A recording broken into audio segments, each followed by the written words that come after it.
विद्यार्थी मित्रांनो, आज आपण पाठ क्रमांक 3 पृथ्वीवरील सजीव याविषयी माहिती घेणार आहोत. परंतु मागच्या पाठामध्ये आपण पाहिलेले आहे याच्या आधीचा पाठ की इतिहास आणि काल संकल्पना. त्यामध्ये आपण कालमापनाच्या वेगवेगळ्या पद्धती पाहिलेल्या आहेत. त्याचबरोबर त्या पद्धतीमध्ये कालगणना कशी केली जाते, त्याचबरोबर कालमापनाचे घटक कोणते कोणते आहेत, सेकंद, मिनिट, तास, दिवस, महिना, वार, महिना, आठवडा, वर्ष, शतक, सहस्र या अशा कालमापनाच्या आपण पद्धती पाहिलेल्या आहेत, त्याचे घटक पाहिलेले आहेत. त्याचबरोबर कालाची विभागणी आपण कशी करतो त्याविषयी पण माहिती घेतलेली आहे. दिवस, रात्र, काल, आज, उद्या अशा प्रकारे आपण विभागणी करतो कालाची. आणि मग हे सगळे कालमापनाच्या ज्या पद्धती आहेत त्या पद्धतीचं आपण शास्त्रीय दृष्टिकोनातून कशा प्रकारे विश्लेषण करतो किंवा वैज्ञानिक पद्धतीचा कोणत्या पद्धतीचा वापर करतो त्याविषयी माहिती थोडीशी सांगायची राहिलेली आहे. ती माहिती आपण प्रथम पाहू आणि नंतर आपल्या पाठाकडे वळू. सुरुवातीला आपण पाहणार आहोत 14 कर्व विश्लेषण पद्धत म्हणजे काय, आणि त्यानंतर काष्ठ विश्लेषण किंवा काष्ठ वलय विश्लेषण म्हणजे काय या वैज्ञानिक पद्धतीतून, आणि त्याचा उपयोग आपण कालमापनासाठी कसा केला जातो त्याविषयी माहिती घ्यायची. यामध्ये विलार्ड लेव्ही यांचं मोठं योगदान या कालनिश्चितीच्या मध्ये आहे. कर्व 14 हा घटक सर्व प्राणी मात्रामध्ये असतो, सगळ्यांमध्ये असतो, सजीवांमध्ये, प्राण्यांमध्ये, सजीवांमध्ये असतो. सजीवांच्या मृत्यूनंतर त्याच्या अवशेषामधील, सजीवाचा मृत्यू झाल्यानंतर त्याचे जे अवशेष आहेत, सांगाडा असेल, हाडं असतील, त्या अवशेषामध्ये कर्व 14चं प्रमाण काय होतं, घटत जातं. आणि हे घटत जाणारं प्रमाण प्रागैतिहासिक काळातील लाकूड, कोळसा, हाडे, जीवाश्म इत्यादी वस्तूमधून घटत जाऊन आता ते किती राहिलेलं आहे प्रमाण कर्व 14चं ते प्रयोगशाळेमध्ये मोजलं जातं. आणि मग शिल्लक कर्वच्या आधारे त्या वस्तूचं वय मोजणं शक्य होतं. किती वर्षापूर्वीची हे अवशेष आहेत किंवा एखादं लाकूड आहे ते किती वर्षापूर्वीचं आहे त्याची माहिती आपल्याला प्रयोगशाळेतून मोजलं जातं, प्रयोगशाळेत मोजलं जातं आणि त्याच्यावरून आपल्याला कालमापन करता येतं. आता एखाद्या वस्तूचं वय ठरवण्याच्या या पद्धतीला कर्व 14 पद्धत म्हणतात. कर्व 14 पद्धत. कालमापनाच्या अनेक पद्धती आहेत, पण यामध्ये कर्व 14 ही पद्धत सर्वात जास्त वापरली जाणारी पद्धत आहे. आणि या पद्धतीचा वापर करून पण आणि इतर पद्धतीचा वापर करून पण आपण कालमापन केलं जातं. आता याच्यामध्ये प्रागैतिहासिक काळातील म्हणलो आपण. आता मागच्याच पाठामध्ये आपण पाहिलेले ऐतिहासिक कालखंड म्हणजे काय आणि प्रागैतिहासिक कालखंड म्हणजे काय. सांगता येईल तुम्हाला ऐतिहासिक कालखंड आणि प्रागैतिहासिक कालखंड? बरोबर आहे. ऐतिहासिक कालखंड म्हणजे ज्याचा पुरावा लिखित स्वरूपामध्ये उपलब्ध आहे, हा कालखंड जो आहे त्याला आपण ऐतिहासिक कालखंड म्हणतो. पण ज्याचा काहीच पुरावा आपल्याकडे उपलब्ध नाहीये, कुठल्याही प्रकारचा पुरावा उपलब्ध नाही, लिखित स्वरूपात नाही, आणि मग त्या लिखित स्वरूपात पुरावा नसलेल्या कालखंडाला आपण प्रागैतिहासिक कालखंड असं म्हणतो. समजलं? आता मग त्या कोणत्याही प्रकारचा लिखित पुरावा नाही, आपल्याला सांगता येईल की इतिहासामधल्या काही घटना ज्या आहेत त्या लिखित स्वरूपामध्ये आहेत, त्याच्या आधारे आपण इतिहासाची माहिती, इतिहास लेखन करतो. पण इतिहास लिखित पुरावाच कुठल्याही प्रकारचा नसताना आपण इतिहास लेखन करतो ते वेगवेगळ्या या पद्धतींचा अभ्यास करून प्रयोगशाळेमध्ये जाऊन शास्त्रीय पद्धतीनं आपण त्याच्यावरती इतिहास लेखन करायला त्या पद्धतीचा उपयोग होतो. त्यामध्ये कर्म 14 पद्धत ही फार मोठ्या प्रमाणामध्ये वापरली जाते, अधिक प्रमाणात वापर केला जातो. या पद्धतीत आणि इतर पद्धतीच्या आधारे सुद्धा आपलं काय करतो, कालगणना करतो आणि त्या कालगणनेच्या आधारे आपल्याला इतिहास लेखनाला सुद्धा मदत होते. आता काष्ठवलय कालमापन पद्धत. काष्ठवलय, काष्ठ म्हणजे लाकूड. आता आपण पाहतो जे झाड आहे ते झाड काय करतं, खोड असतं झाडाचं, त्या खोडामध्ये प्रत्येक वर्षी एक वलय तयार होतं. खोड हळूहळू मोठं मोठं होत जातं. पण आता हे झाड किती वर्षाचं आहे हे त्या वलयावरून ओळखलं जातं. जे वलय असतात झाडाच्या कापल्यानंतर प्रत्येक वर्षाला एक वलय असं, असे वलय दिसतात आणि त्या वलयावरून त्या झाडाचं वय आपल्याला काढता येतं. 10 वर्षाचं आहे 10 वलय असले तर 100 वलय असले 100 वर्षाचं, 500 वलय असले तर 500 वर्षाचं मापन प्रयोगशाळेमधून करून केलं जातं. अशा पद्धतीनं आपल्याला पुरातत्वीय काल निश्चित करता येतो, माहिती काढता येते वेगवेगळे पद्धतीच्या द्वारे. आता हा एक कालमापनाचा झाला मुद्दा. दुसरा एक महत्वाचा मुद्दा राहिला होता तो म्हणजे पुरातत्व म्हणजे काय. आता वेगवेगळ्या काळामध्ये मानवी समाजानं निर्माण केलेल्या अनेक प्रकारच्या वस्तू आहेत, वास्तू आहेत, संस्कृती आहे आणि त्यांचे अवशेष आपल्याला पाहायला मिळतात वेगवेगळ्या ठिकाणी. हजारो वर्षापूर्वीची संस्कृती आणि तिचे अवशेष आपल्याला वेगवेगळ्या ठिकाणी पाहायला मिळतात. आता सर्वच अवशेष पृथ्वीच्या वरती नाही, जमिनीवर नाही आहेत. तर काही अवशेष जे आहेत ते काही अवशेष पुराच्या महापुरानं, वादळामुळं किंवा भूकंप आहे, ज्वालामुखी आहे, अशा अनेक नैसर्गिक घटनांमुळं काय झालेले आहे, जमिनीवर ते अवशेष राहिलेले नाहीत, ते काढले गेलेले वेगवेगळ्या कारणांनी. मग त्या काही वस्तू असतील, वास्तू असतील किंवा प्राण्यांचे, मानवांचे सांगाडे असतील, या अशा पुरातत्वीय अवशेषांना काय म्हणतो आपण, पुरावशेष असं म्हणतो. पुरातत्वीय अवशेषांना काय म्हणतो आपण, पुरावशेष म्हणतो.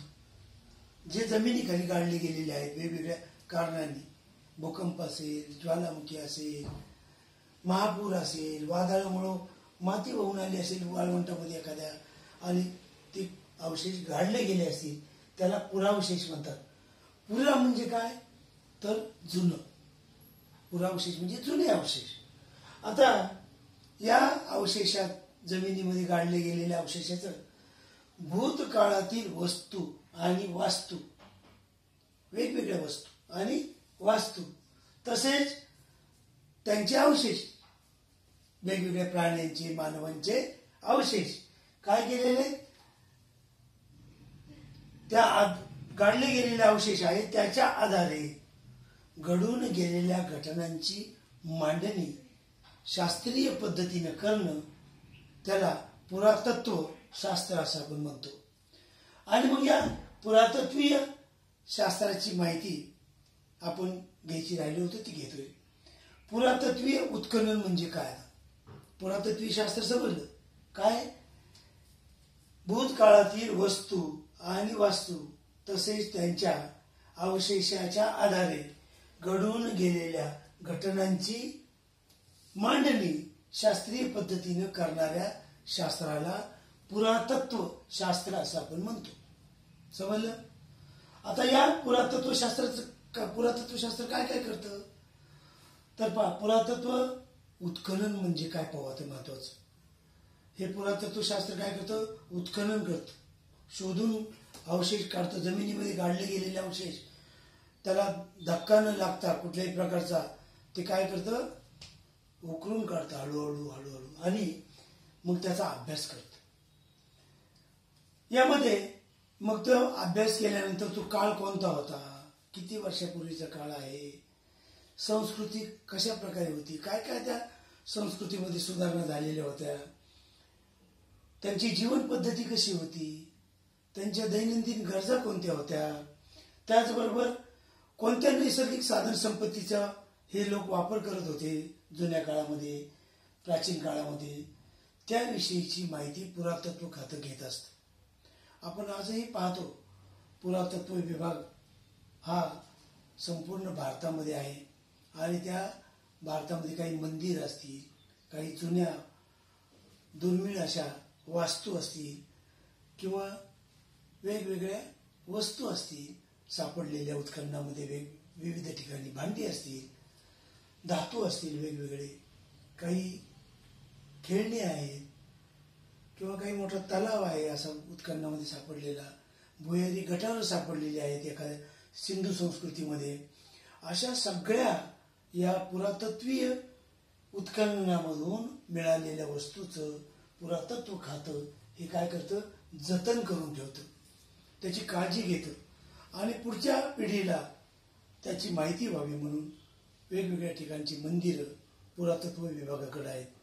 पुरातत्व विभागाच्या परिसरामध्ये 100 मीटर, 200 मीटर, 300 मीटर जसं त्याचं महत्त्व आहे, त्या वस्तूचं किती जुनी आहे त्याच्यावरून त्याला परिसरामध्ये बांधकाम करायला, इतरांना खोदाई करायला परवानगी नाकारतं हे शास्त्र.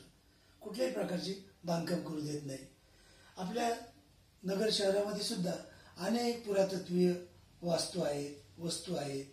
आपलं ऐतिहासिक वस्तू संग्रहालय आहे नगरला, नगर जिल्हा कार्यालयाच्या जवळ, आणि त्यामध्ये सुद्धा जुन्या काळातल्या अनेक वस्तूंचं जतन करून ठेवलेले आहे. ग्रंथ आहेत, जुनी सायकल आहे, जाते आहेत, चाकं आहेत, दगडी चाकं. त्याला अवश्य एकदा भेट नक्की दिली पाहिजे आणि आपण प्राचीन काळामधल्या नगर जिल्ह्याच्या परिसरामधील काही वस्तू तिथं ठेवलेल्या आहेत त्याचा आपण अभ्यास केला पाहिजे. इथपर्यंत हा भाग समजला.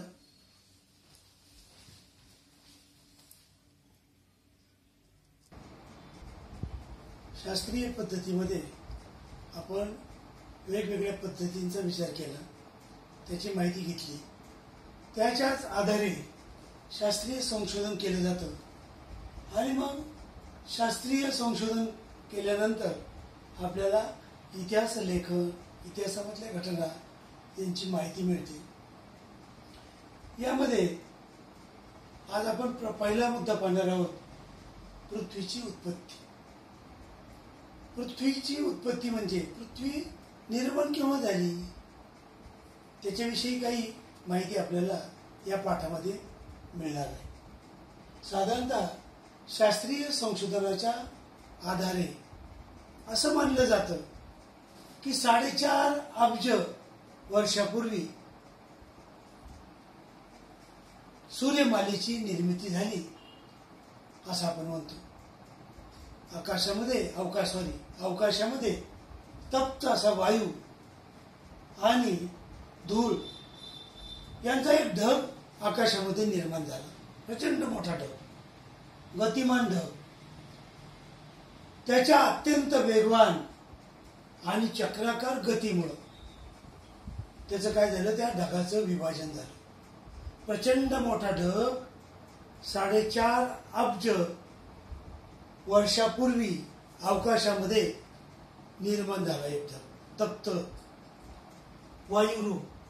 वायू आणि धूळ यांचा ढग निर्माण झाला आणि त्याचा अत्यंत वेगानं चक्राकार गतीमुळे ते ढग चक्राकार फिरत होता वेगानं आणि त्याचं काय झालं, वेगवेगळ्या गोलामध्ये विभाजन झालं आणि सूर्य आणि सूर्याभोवती फिरणारे सगळे ग्रह या ढगापासून निर्माण झाले. आता चक्राकार गतीमुळे प्रत्येक गोल हा आजही फिरतो तेवढी गती. मग त्यामध्ये सूर्य आणि सूर्याभोवती फिरणारे ग्रह, सूर्य त्याच्यातून निर्माण झाल्या ढगातून तप्त अशा त्याच्यानंतर पहिला सूर्याच्या जवळचा आहे ग्रह बुध, त्याच्यानंतर आहे शुक्र, त्याच्यानंतरचा ग्रह आहे पृथ्वी 3 नंबरला, त्याच्यानंतरचा ग्रह आहे मंगळ, त्याच्यानंतरचा ग्रह आहे गुरु, त्याच्यानंतरचा ग्रह आहे शनी, त्याच्यानंतरचा ग्रह आहे युरेनस आणि नेपच्यून. असे सूर्य आणि त्याच्या भोवती फिरणारे 8 ग्रह निर्माण झाले. आणि यामध्ये ठराविक गतीनं, ठराविक अक्षामध्ये, ठराविक जागेमध्ये हे सगळे ग्रह फिरत आहेत. आणि त्यापासून आपली ही सूर्यमाला तयार झालेली आहे 4.5 अब्ज वर्षापूर्वी. म्हणजेच आपल्या पृथ्वीची उत्पत्ती कधी झाली असं म्हणता येईल आपल्याला? ज्यावेळेस सूर्य आणि ग्रहाची निर्मिती झाली त्याच वेळेस आपल्या पृथ्वीची सुद्धा निर्मिती झाली असं आपण म्हणतो. यामध्ये पृथ्वीची उत्पत्ती 4.5 अब्ज वर्षापूर्वी झाली असं मानलं जातं शास्त्रीय संशोधनाच्या आधारावरती. जसं आपण शास्त्रीय संशोधन करून वेगवेगळे अवशेष, वेगवेगळे घटक यांचा अभ्यास करून, प्रयोग करून माहिती मिळवतो किती वर्षापूर्वीचा काळ आहे, तशाच प्रकारचा अभ्यास करून, संशोधन करून आपल्या सूर्यमालेची आणि पृथ्वीची उत्पत्ती कधी झाली ते आपल्याला सांगता येतं. आता यामध्ये अशा प्रकारची एक ग्रहाची निर्मिती झाली. ग्रहावरती काय काय परिणाम झाले त्याच्याविषयी माहिती आपण भूगोलामध्ये पाहतच आहोत. या सगळ्या ग्रहांमध्ये पृथ्वीवरती फक्त जीवसृष्टी आहे असं मानलं जातं. अजूनही संशोधन चालू आहे. मंगळावरती ग्रह जीवसृष्टी आहे, त्यासाठी यान सोडलेलं आहे. भारताने पण सोडलेले आहे. जगातल्या अनेक देशांनी यान सोडलेले आहेत संशोधन करण्यासाठी, अवकाशातल्या घटनांची माहिती घेण्यासाठी. त्याच्यानंतर उपग्रह पण सोडलेले आहेत अनेक अवकाशामध्ये, कृत्रिम उपग्रह. त्या कृत्रिम उपग्रहाच्या द्वारे सुद्धा आपल्याला बरीचशी माहिती मिळते आपल्याला. त्याचबरोबर पृथ्वीवरती दुसरा मुद्दा जो आहे तो आहे पृथ्वीवरील सजीवांची निर्मिती कशी झाली. पृथ्वीची उत्पत्ती कशी झाली माहिती झाली. आता पृथ्वीवर सजीव कसे निर्माण झाले त्याच्याविषयी माहिती आपल्याला घ्यायची.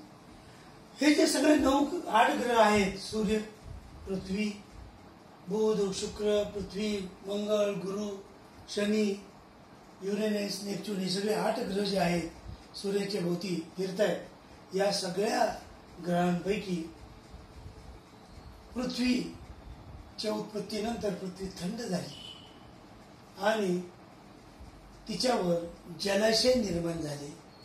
आता या कालावधीला 4.5 अब्ज वर्षापूर्वी पृथ्वी उत्पन्न झाली, पण तिच्यानंतर ती आधी उष्ण वायू, तप्त असा वायू होता, गोळा होता वायूचा. नंतर तो हळूहळू काय झालं, त्याचा थंड होत गेला तो, आणि तो पृथ्वीचा पृष्ठभाग थंड झाला. आजही पृथ्वीचं जे भूकवच आहे तेवढंच थंड आहे. आतमध्ये आपण पृथ्वीच्या भूगर्भामध्ये जसं जसं आपण जाऊ तसं तसं वातावरण जे आहे ते उष्ण आहे आणि भूगर्भामध्ये तप्त असा लावारस आहे. आज पण वरचा भाग फक्त साधारण सरासरी 35 किलोमीटर जाडीचा भाग थंड झालेला आहे. सरासरी कुठं 30 आहे, कुठं 40 आहे, कुठं 50 आहे, कुठं 20 आहे, कुठं 10 आहे, पण सरासरी 35 किलोमीटरचा भाग जो आहे तो काय झालेला आहे, थंड झालेला आहे. त्याला आपण भूकवच म्हणतो. भूगोलामध्ये आपण माहिती घेणारच आहोत त्याच्याविषयी.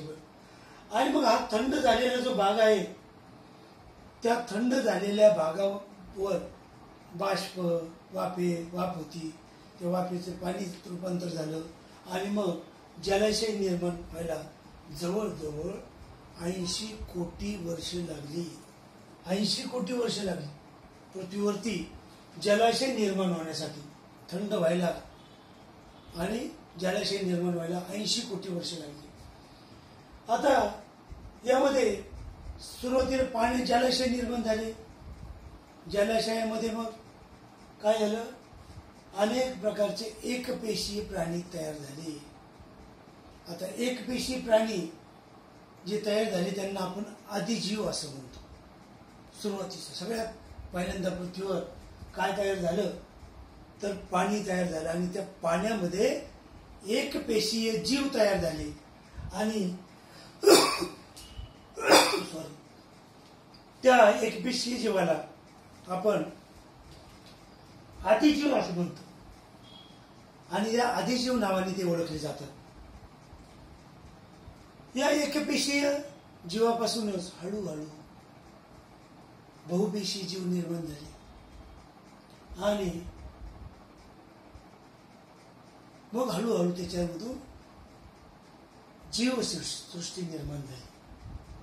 आता हे जे एकपेशीय जीव जे आहेत ते अतिशय सूक्ष्म आहे, खूप लहान, नुसत्या डोळ्यांनी ते आपल्याला दिसत नाही.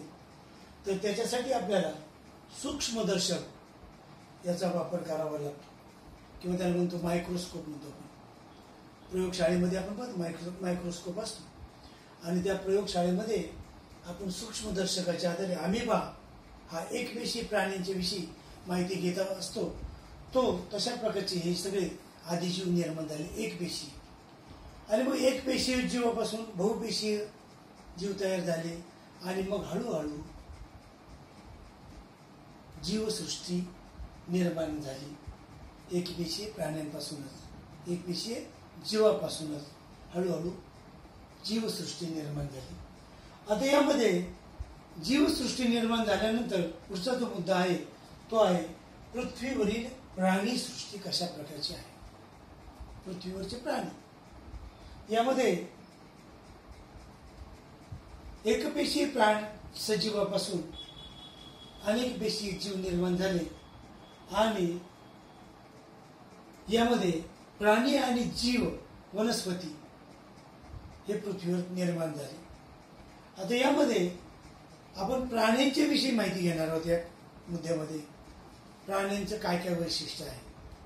प्राण्यांमध्ये सगळ्यात पहिलं वैशिष्ट्य जे आहे ते म्हणजे प्राणी श्वासोच्छवास घेतात, श्वास घेतात आणि सोडतात. हे पहिलं वैशिष्ट्य सजीवांचं पहिलं वैशिष्ट्य आहे. प्राणी श्वास घेतात आणि सोडतात, हे एक प्राण्यांचं वैशिष्ट्य आहे. म्हणजे आपण दर क्षणाला ऑक्सिजन घेतो, ऑक्सिजन तो हृदयापर्यंत फुफ्फुसाद्वारे हृदयापर्यंत जातो, तो रक्तामध्ये हृदयातून मिसळला जातो आणि आपण त्या ऑक्सिजन जोपर्यंत चालू आहे तोपर्यंत आपलं जीवन चालू आहे. एकदा ही श्वासोच्छवास घेण्याची प्रक्रिया संपली की आपलं जीवन कार्य संपून जातं. प्रत्येक प्राणी श्वासोच्छवास घेतो, श्वास घेतो सोडतो, त्याला श्वासोच्छवास म्हणतो आपण. यामध्ये दुसरं वैशिष्ट्य आहे प्राण्यांचं ते म्हणजे प्राणी अन्न मिळवण्यासाठी किंवा इतर काही कारणांसाठी काय करतात, हालचाल करतात. एका ठिकाणाहून दुसऱ्या ठिकाणी जातात, दुसऱ्या ठिकाणी परत पहिल्या ठिकाणी येतात. जी हालचाल आहे ती हालचाल प्राणी करतात. त्याच्यानंतर काही प्राणी जातीमध्ये अंडी घातली जातात, काही प्राणीमध्ये पिल्लाला जन्म दिला जातो. आता अंडी घालून त्या अंड्यापासून पिल्लं तयार जन्माला येतात. यामध्ये मगर आहे, कासव आहे, सरडा आहे, साप आहे. नुसते पक्षीच अंडी घालत नाहीत तर प्राणी सुद्धा काय करतात, अंडी घालतात. आणि कासव तर एका वेळेस 300 पर्यंत अंडी घालतात आणि ते अंडी जमिनीमध्ये पुरून टाकतात आणि त्यातून ठराविक उष्णतेनंतर त्याला काय होतं, उष्णता मिळाल्यानंतर त्याच्यामधून प्राणी कासवाची पिल्लं तयार होतात. काही प्राणी जातीमध्ये अंडी घातली जातात तर काही प्राण्यांमध्ये पिल्लांना जन्म दिला जातो आणि त्यांचं संगोपन केलं जातं. काही त्या प्राणीचे वेगवेगळे प्रकार आहेत. मग परत त्याच्यामध्ये काही सस्तन प्राणी आहेत, काही जलचर प्राणी आहेत, काही उभयचर प्राणी आहेत, काही जमिनीवरती राहतात, काही पाण्यामध्ये राहतात, काही जमिनीवरती पण राहतात आणि पाण्यामध्ये पण राहतात. अशा प्रकारचं सगळ्या घटना या पृथ्वीवर होत असतात. आणि पृथ्वीवरील सजीवांच्या बद्दल माहिती घेत असताना आपण पृथ्वीची उत्पत्ती कधी झाली त्याच्याविषयी माहिती घेतली, पृथ्वीवरती सूर्यमाला कशी तयार झाली त्याची माहिती घेतली, पृथ्वीवरील सजीवांची निर्मिती कशा प्रकारे झाली त्याच्याविषयी माहिती घेतली आणि पृथ्वीवरील प्राणीसृष्टी म्हणजे काय या सगळ्यांची आपण माहिती घेतली.